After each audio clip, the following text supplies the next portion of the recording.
الحمد لله رب العالمين والصلاة والسلام على أشرف الأنبياء والمرسلين وعلى آله وأصحابه أجمعين. اللهم رب اشرح لي صدري ويسر لي أمري واحلل عقدة من لساني يفقهوا قولي ولا حول ولا قوة إلا بالله العلي العظيم. اللهم لا سهل إلا ما جعلته سهلا وأنت تجعل الحزن إن شئت السهل. ربي يسر ولا تعسر وأتمم بالخير. أما بعد. Buku surat yang ketujuh, kewajipan mencintai Nabi melebihi cinta kepada ibu bapa dan anak-anak. Imam Al-Bukhari meriwayatkan daripada Abu Hurairah bahawa Rasulullah sallallahu alaihi wasallam bersabda, demi zat yang nyawaku berada di tangannya, tidak beriman seseorang kamu sehingga aku lebih dicintainya berbanding ibu bapa dan anak-anak. Semua orang dia mempunyai perasaan cinta sayang kepada ibu bapa. Sebab apa dia mencintai ibu bapa dia? Sebab ibu bapa dia lah yang mendidik, mengasuh, mentarbiah, memelihara dia sehinggalah dia dewasa.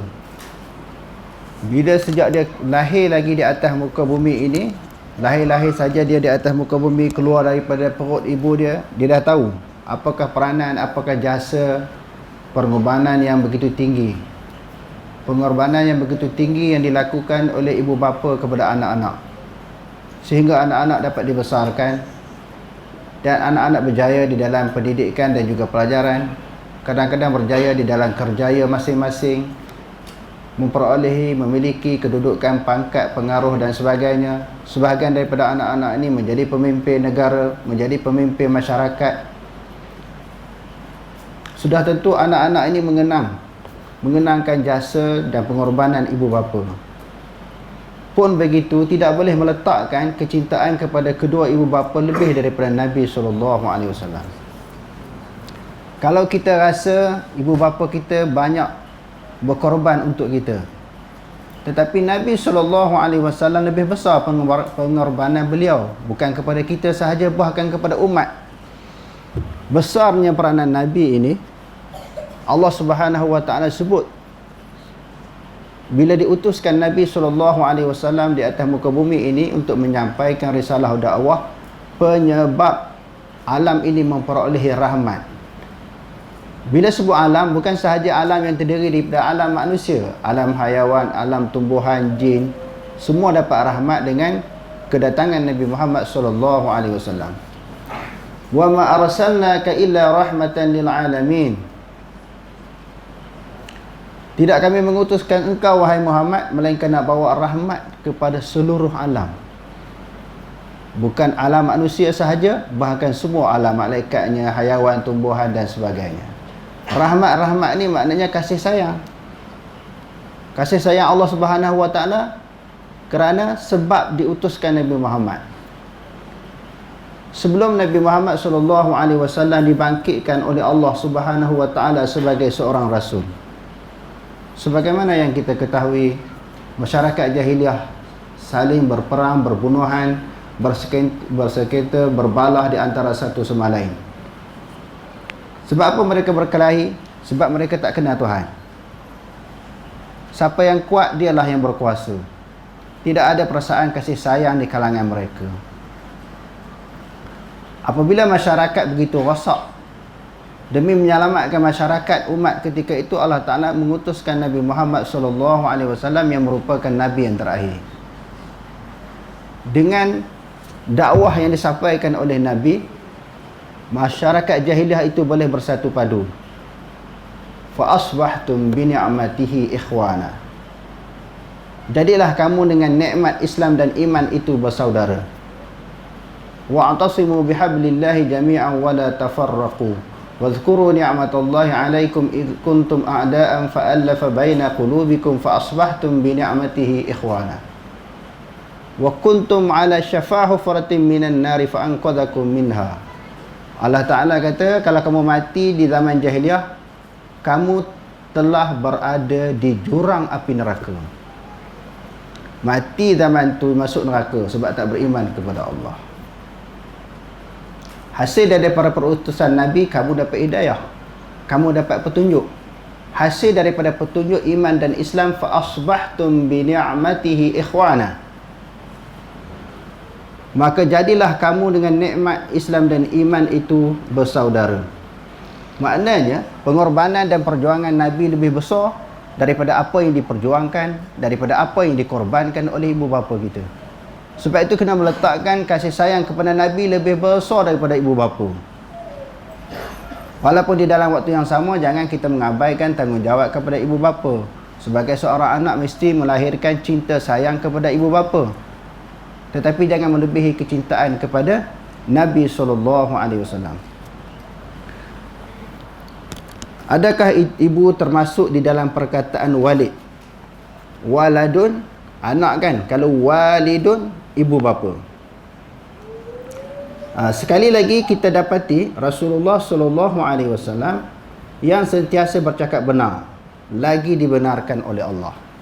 Rasulullah ni bukan sahaja dia bercakap benar. Sebab apa dia bercakap benar? Kerana semua perkataan Rasulullah adalah wahyu. Wa ma yantiqu 'anil hawa in huwa illa wahyun yuha. Tidaklah Muhammad SAW itu bertutur dengan hawa nafsu, maka cakap dia benar. Dan percakapan Rasulullah juga dibenarkan. Apa maksud dibenarkan? Diiyakan.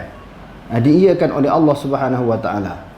Telah bersumpah ketika menyampaikan wahyu seperti di dalam hadis ini. Adakah ibu termasuk di dalam perkataan walid, bapa? Ibnu Hajar telah menjawab persoalan ini dengan berkata,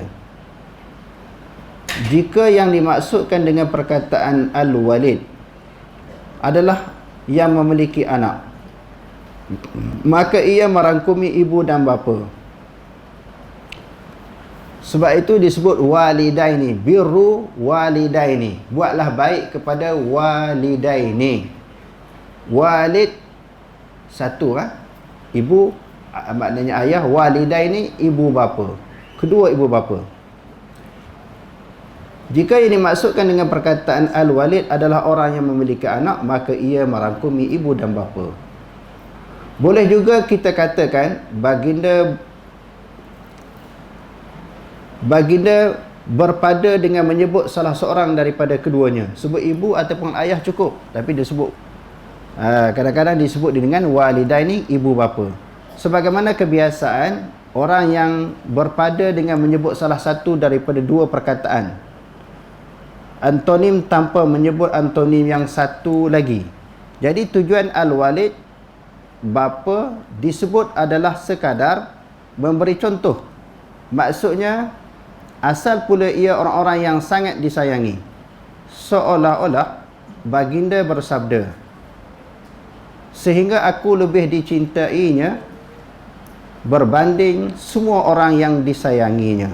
Maknanya bila sayang seseorang, bukan sayang ibu sahaja ataupun bapa sahaja, dia mesti sayang kedua-dua ibu bapanya, kedua ibu bapa, ibu dan ayah.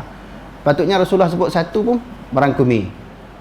Sebab tu dia kata dalam hadis, walid la yu'minu ahadukum hatta akuna ahabba ilaihi min walidihi wa waladihi wan nasi ajma'in. Maknanya sebut walid saja merangkumi ibu dan juga ayah. Jadi maknanya dalam hadis ini nak sebut, Rasulullah SAW nak terangkan kepada kita, semua orang, semua manusia dia sayang kepada ibu bapa dia dan juga anak-anak, tetapi mestilah meletakkan kecintaan kepada Rasulullah ini lebih daripada ibu bapa dan juga anak-anak. Kewajipan mencintai Nabi, lebih cinta kepada isteri, harta benda dan seluruh manusia. Selain daripada ibu bapa dan anak-anak, kepada isteri juga, seseorang itu ataupun seorang suami, seorang lelaki, dia mencintainya. Sebab itu Allah Ta'ala tahu naluri ataupun sifat semula jadi yang ada kepada manusia. Isteri dia cinta kepada suami, suami cinta kepada isteri. Sebab itulah berlakunya perkahwinan. Kalau isteri cinta kepada bakal suami dia tak cinta, tak berlaku perkahwinan. Begitu juga sebaliknya. menunjukkan bahawa saling cinta mencintai di antara satu sama lain. Jadi bab cinta ini disebut oleh Allah Subhanahu wa taala memang menjadi sifat semula jadi naluri manusia. Allah Taala campakkan seorang lelaki dia cinta isteri dia. Zuyyina lin-nasi hubbus syahawati minan nisa'i wal banin. Dijadikan kepada manusia itu mencintai isteri dan juga anak-anak. Jadi itu memang merupakan sifat semula jadi yang Allah Ta'ala jadi kepada hati manusia. Pun begitu, kecintaan kepada isteri dan anak-anak tidaklah melebihi baginda Nabi SAW. Kalau kita kata isteri kita berkorban untuk kita, masak, makan, minum, menyediakan kelengkapan rumah tangga, memberi didikan kepada anak-anak, banyak membantu kita tentang kerja-kerja rumah. Tetapi pengorbanan, usaha, jasa Nabi SAW kepada kita lebih daripada isteri kita. Sebab daripada perjuangan Nabi kita dapat hidayah, dapat petunjuk. Daripada isteri, pengorbanan seorang isteri, belum tentu suami boleh masuk syurga. Tetapi apa yang diperjuangkan oleh Nabi SAW yang kita mengikutinya, sudah tentu kita memperoleh syurga yang dijanjikan oleh Allah Subhanahu wa taala. Imam Muslim meriwayatkan daripada Anas, beliau berkata, sabda Rasulullah SAW, tidak sempurna iman seseorang hamba sehinggalah aku lebih dicintainya berbanding isterinya, harta benda dan seluruh manusia. Dalam hadis ni dia tambah lagi, bukan sahaja isteri, harta benda yang kita sayang. Harta benda ni apa? Kereta, rumah kita, rumah kediaman kita, kedai kita, perniagaan kita, apa lagi? Harta, wang ringgit kita, tanah kita, ladang dusun kita, semua kita sayang tu. Itu berbentuk harta yang manusia sayang. Di dalam hadis yang kita bacakan tadi, walaupun sayang kepada harta, jangan letakkan sayang kepada harta itu melebihi sayang kepada Nabi SAW. Harta benda yang banyak belum tentu membawa kita ke syurga. Yauma la yanfa'u malun wala banun illa man atallaha biqalbin salim. Pada hari yang tidak ada guna harta benda dan anak pinak, melainkan mereka yang datang kepada Allah dengan hati yang sejahtera, hati yang tenang. Siapa yang boleh mendatangkan hati yang tenang? Penyebab mendatangkan hati yang tenang, Nabi SAW. Harta benda kita belum kita tenang, belum tentu kita menjadi tenang. Anak pinak yang ramai pun belum tentu menjadi tenang. Tetapi Nabi penyebab manusia menjadi tenang. Salah satu contohnya kalau kita memperbanyakkan selawat kepada Nabi SAW. Bila sebut selawat kepada Nabi, bukan ceramah sikit selawat, ceramah seminit selawat, ceramah sikit selawat, bukan. Ceramah-ceramah, lepas tu selawat-selawat. Maknanya, pilihlah masa yang berasingan untuk memperbanyakkan selawat. Cuma, di antara selawat dengan zikir, zikrullah, kena banyakkan zikir kepada Allah. Sebab tu kita kena faham Al-Quran, faham hadis. Dalam Quran dia kata, uzkurullaha katsiran la'allakum tuflihun. Zikirlah kamu kepada Allah banyak-banyak, semoga kamu memperolehi kejayaan. Adapun bab selawat dia bukan suruh selawat banyak. Bab selawat dia kata apa? Innallaha wa malaikatahu yusalluna 'alan nabi ya ayyuhalladzina amanu sallu 'alaihi wasallimu taslima. Sesungguhnya Allah dan para malaikatnya berselawat kepada Nabi. Wahai orang-orang yang beriman, selawat dan salamlah kamu kepada Nabi. Selawat dia suruh selawat, tapi jangan selawat lebih daripada zikir kepada Allah. Banyak ayat Quran suruh uzkurullaha katsira. Zikir dia kena banyak lebih daripada selawat. Jadi setengah-setengah orang selawat sehari 20,000, 12,000, 10,000, tapi zikir seolah-olah dia melebihkan Nabi lebih daripada Allah. Walaupun hakikatnya selawat juga sebahagian daripada bentuk zikir, sebahagian daripada bentuk zikir, tetapi mesti melebihkan Allah lebih daripada Nabi.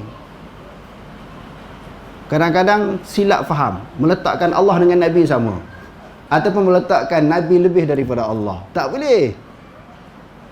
Kita berzikir kepada Allah, Allah Ta'ala bagi pahala. Kita berselawat kepada Nabi, Nabi bagi pahala ke? Allah Ta'ala bagi pahala.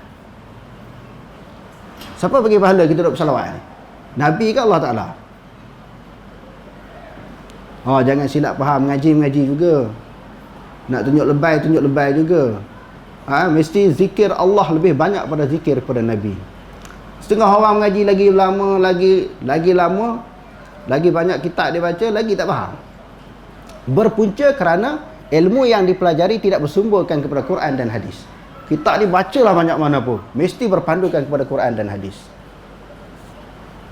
Dan ada orang sebut dalam dunia ni, Allah Subhanahu Wa Ta'ala itu setitik air laut je, lautan itu semuanya Nabi. Berat ni. Allah setitik air laut, dia kata. Maknanya Allah Ta'ala seolah-olah lebih rendah daripada Nabi. Banyak orang tahu kenyataan ini, tapi anak murid bela juga walaupun benda ni sebenarnya salah. Benda ni benda salah. Seolah-olah Nabi ni lebih hebat daripada Allah. Mulia macam mana pun Nabi, hebat macam mana pun Nabi, dia tetap kedudukan dia sebagai hamba Allah. Tak lebih daripada Allah ataupun tidak boleh nak samakan Nabi dengan Allah. Bila Nabi SAW mendidik para sahabat menjadi orang-orang yang bertakwa, orang-orang yang mukmin kepada Allah Subhanahu Wa Ta'ala, yang sebelumnya mereka berada di zaman jahiliah. Mereka pun tahu mereka ini ketika berada di zaman jahiliah itu kufur kepada Allah. Mereka sesat, tak bertemu dengan jalan hidayah. Setelah menerima dakwah yang disampaikan oleh Nabi Muhammad SAW, mereka jadi orang yang baik. Siapa penyebabnya? Nabi SAW. Mulalah mereka nak mendewakan dan nak mengagung-agungkan Nabi Muhammad SAW. Mula nak puja Nabi. Sebagaimana ada berlaku sebahagian orang ni zaman kita sekarang, nak puja. Bukan dia menghormati, dia puja Nabi sebagaimana Allah. Lalu Nabi dengan tegas menyebut, la tatruni kama taradatin nasara 'alal masih Isa bin Maryam.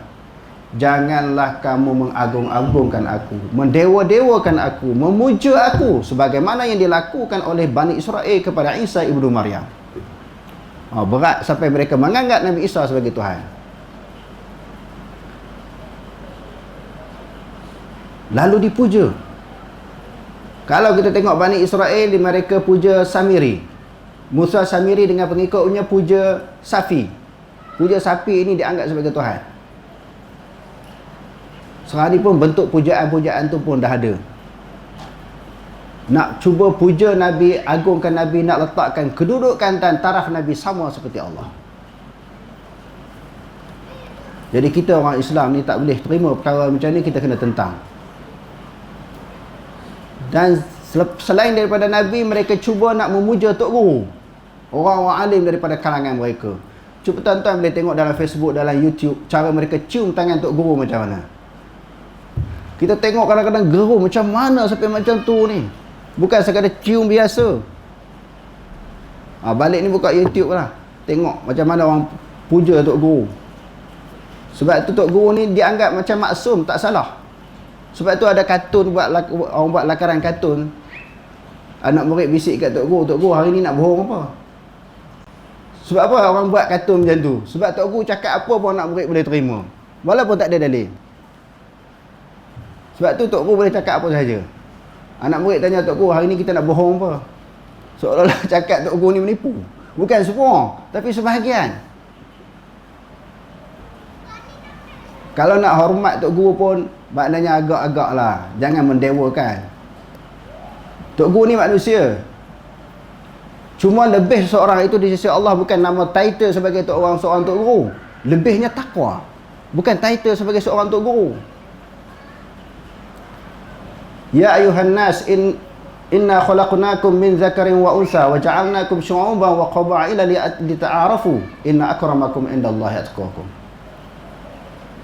Wahai manusia, sesungguhnya kami menjadikan kamu ini berbangsa-bangsa, berpuak-puak, lelaki, perempuan, semua itu sama di sisi Allah. Sama ada lelaki, perempuan, suku, bangsa, Tok Guru, anak murid, sama sahaja kedudukannya. Cuma yang lebihnya, inna akramakum indallahi atqakum. Sesungguhnya orang yang bertakwa di sisi Allah itulah orang yang paling mulia di sisi Allah. Jadi apa yang disebut di sini, hendaklah kita meletakkan kecintaan Nabi SAW kepada Nabi lebih daripada manusia-manusia yang lain.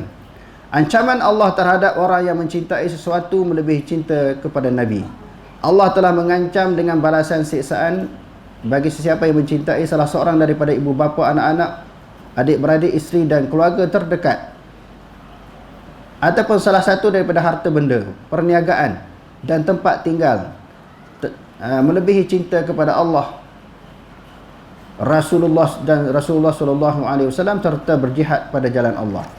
Firman Allah, "Qul in kana aba'ukum wa abna'ukum wa ikhwanukum wa azwajukum wa ashiratukum wa amwalun iqtaraftumuha wa tijaratun takhshawna kasadaha wa masakinu tardawnaha ahabba ilaikum minallahi wa rasulih wa jihadin fi sabilih fatarabbasu hatta ya'tiyallahu bi amrih wallahu la yahdil qaumal fasiqin." Katakanlah kepada mereka, wahai Muhammad, jika bapa-bapa kamu, anak-anak kamu, saudara-mara kamu, isteri-isteri kamu ataupun suami-suami kamu, kaum keluarga kamu, harta benda yang kamu usahakan, perniagaan yang kamu bimbang akan merosot, dan rumah-rumah tempat tinggal yang kamu sukai, jika semuanya itu menjadi perkara-perkara yang kamu cintai lebih daripada Allah, Rasulnya, dan daripada berjihad untuk agamanya, maka tunggulah sehingga Allah mendatangkan keputusannya, yakni azab siksanya. Kerana Allah tidak akan memberi petunjuk kepada orang-orang yang fasik, yang derhaka. Ibnu Katsir berkata ketika mentafsirkan ayat ini, seandainya semua ini lebih kalian cintai daripada Allah dan Rasulnya serta jihad di jalannya, maka tunggulah perkara yang bakal menimpa kalian, iaitu siksaan dan balasannya terhadap kalian. Ini suatu ancaman daripada Allah Ta'ala bila seseorang meletakkan cinta manusia yang lain lebih daripada Allah dan Rasul. Begitu juga harta benda yang dimiliki. Mujahid dan Al-Hasan berkata ketika mentafsirkan firman Allah, ayat yang kita bacakan tadi, sehingga Allah mendatangkan keputusannya, maksudnya siksaan Allah sama ada cepat ataupun lambat. Maknanya tak nanti tunggu kita tinggal sembahyang, puasa, zakat, haji, tak tunggu yang tu. Tak tunggu kita buat benda-benda dosa, maksiat yang lain, tak tunggu yang tu. Tapi ancaman ini, siksaan ini, azab ini datang daripada Allah. Orang yang meletakkan kecintaan kepada yang lain daripada Allah dan Rasul ini lebih daripada segala-galanya. Al-Allamah Al-Zamakhsyari ketika mentafsirkan ayat tersebut berkata, ayat ini menunjukkan ancaman keras yang tiada tolak bandingnya. Kata Imam Al-Qurtubi, di dalam ayat ini terdapat dalil kewajipan mencintai Allah dan Rasulnya, di mana tiada seorang pun ulama yang berbeza pandangan dalam hal ini. Ulama tak ada beza, mesti meletakkan cinta Allah dan Rasul lebih daripada segala-galanya. Ada bab di dalam mentafsirkan ayat-ayat Quran ini, sebagian ulama berbeza pendapat. Orang ni kata macam ni, orang ni kata macam ni. Tapi dalam bab ni sepakat daripada kalangan ulama. Terdapat juga dalil kewajipan mendahulukan cinta tersebut ke atas segala manusia yang dicintai. Maknanya meletakkan wajibnya kita mencintai Allah dan Rasul lebih daripada perkara-perkara yang kita sebutkan tadi. Dan insya-Allah semoga kita doa kepada Allah Ta'ala meletakkan cinta kita kepada Allah dan Rasul lebih daripada segala-galanya, sebagai tanda bukti kita telah memiliki iman, dan sebagai tanda dan bukti kita telah memiliki kemanisan iman di dalam hati kita.